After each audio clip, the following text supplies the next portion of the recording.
Anyway, welcome another Wednesday to the news and silly season information. What's happening in the F1 recently before we go to the races. So let's jump in. First news: we know that Las Vegas is coming in next year as a new racetrack, and everybody looks like it's kind of excited, right? Las Vegas, show, money, glamour that it should have. Returning to that racetrack, which I think is going to be quite different of what it used to be. But anyway, well, there's one driver that prefers to go to more mystical racetracks around the world, such as this one here in Australia. Bathurst, or I don't know how to pronounce it. I never heard anyone pronouncing it anyway. So he thinks this would be more of a challenging racetrack for current F1 cars or current F1 or to drive around with it with an F1 car. However, this, according to the FIA, it's a Class 3 racetrack, which is not good enough for an F1, which is a Class 1 certification, whatever they have for the racetracks.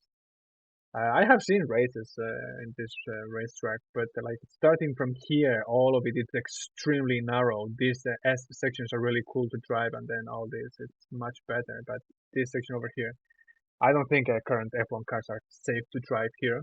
As challenging as it might be, same like the old Nürburgring or other mystical racetracks around the world. I agree with him. Like some new racetracks should be mixed with perhaps other kind of more mythical ones.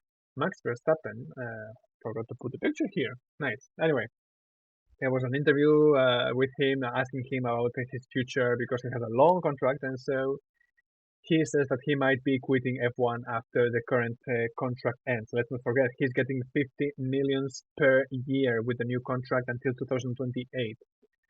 He might prefer to just close the chapter of the F1 and look for something else to do, fun, like 50 million per year until it's gonna be like more than 200-300 millions, aside from other contracts that he might have. That's more than enough for a lifetime for his stepchildren, whatever.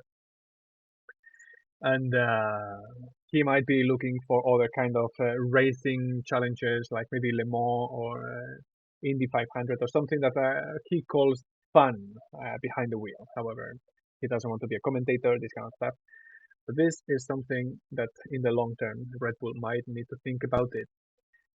Helmut Marko, with the silly season rumors that there are that Gasly might go to McLaren, he says that right now the best place that he can stay is in Alpha Tauri. There are no other teams that could perhaps perform better than the B team or could give him the guarantee of being there. You can see McLaren, for example. Ricciardo has some problems to drive the car, and they started the season quite badly. And it's kind of like go, yes, no, yes, no. Some races they are there, some races they are not there.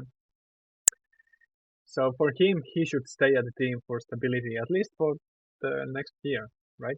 Where it looks like there's going to be some stability with the two drivers, judging that there's nobody else pushing from below. There is also talks about the salary cap. You know, there is a budget cap for the teams, which they don't include many things such as the salaries of the drivers.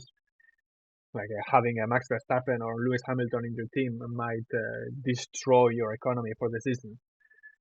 There has been some talks of along the team principals and the FIA and the Liberty Media, which is the owner of F1, to see if they should also include the driver salaries inside this budget cap.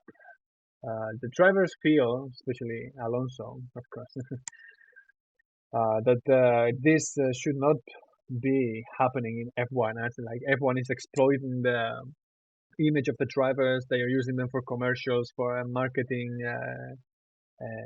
engagements, and more and more and more. So they are asking more and more from the drivers to try to make F1 back in the front.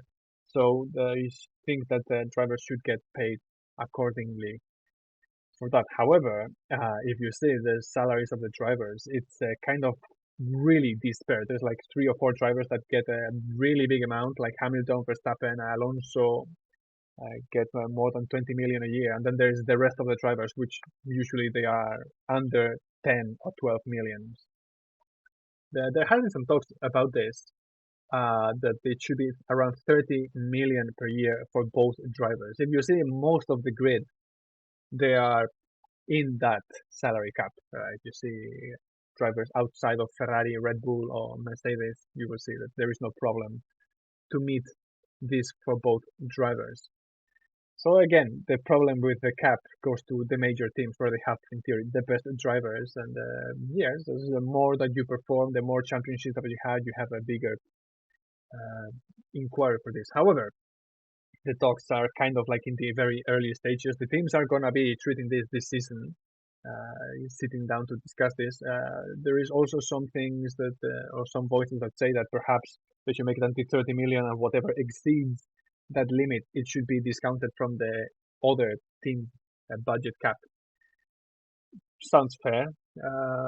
But yeah, I mean, getting 50 million a year like Max Verstappen for only winning one championship when Hamilton has like 7 championships and he gets like 40 something, it doesn't make any sense that it's so inflated. On the other hand, if a team can afford it, I don't know why they shouldn't be allowed, right? For me, I don't know. I really don't care this one. I prefer to be more watched over the budget, the overall budget, rather than the driver budget. If they want to pay him 40 million and the team can afford it, up to them. And yeah, as long as along with what they said with Gasly, looks like Tsunoda is going to stay in AlphaTauri for next year. Let's remember that he doesn't have a contract for next year, but seeing how the younger Red Bull Academy drivers are performing, most likely Tsunoda is going to stay there. And the main question is who's going to be with him in the team next year, right? Gasly has a lot of strong rumors that he's leaving.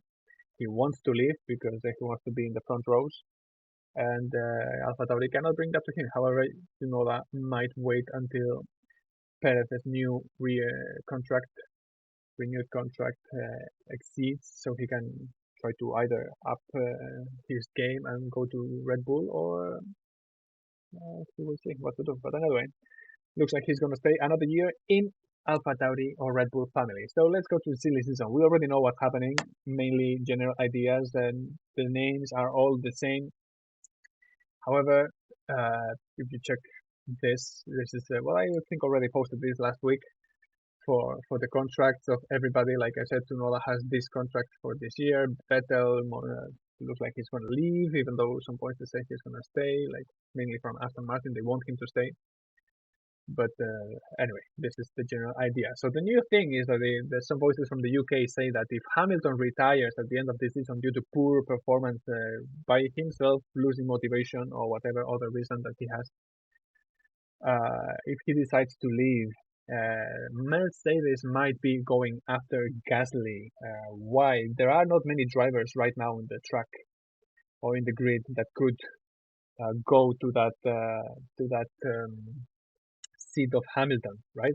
Mercedes could use Nick De Vries, but he doesn't have experience in F1, so could be kind of like shot in the foot. He should be like in Williams, such as Russell did for a couple of years, 1 or 2 years, to try to get some experience before jumping to the top team.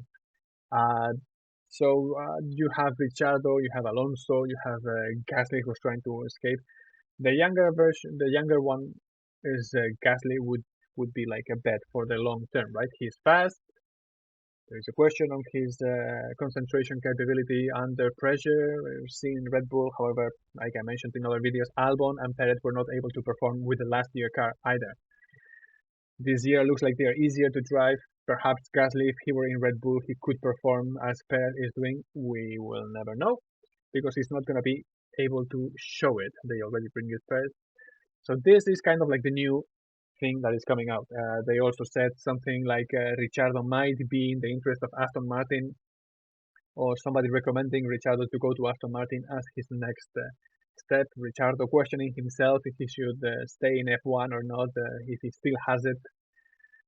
So silly season continues, as you see, new names linked to new teams. Gasly to Mercedes. Should he go there?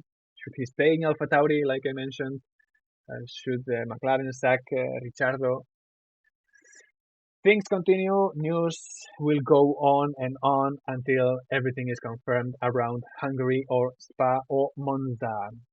So until then, we have the Azerbaijan Grand Prix coming up.